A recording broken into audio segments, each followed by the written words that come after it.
Jæja, þá erum við komin hér í afkvæma hóp. Við fáum hér afkvæmi Hákons frá Ragnheiðarstöðum. Hákon frá Ragnheiðarstöðum er 9 ára gamall, undan Álfi frá Selfossi og Hátíð Hrófstöðum. Við erum hér Hansa frá Ljósafossi, 6 vetra rauðstjörnótt, setinn af Sigurði og Matthíasinni.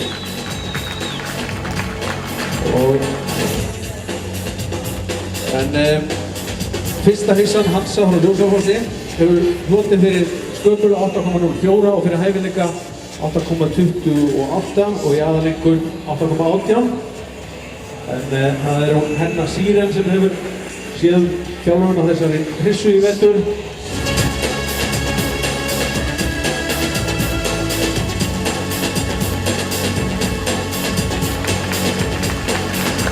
Það er þessi ótt að klappa fyrir þessum myndarlegur og góðu og efnilegur hryssu. 2 fyrsturnar hryssur undan Hákoni og ein ósýnd en efnileg. Já. Það var hann, það er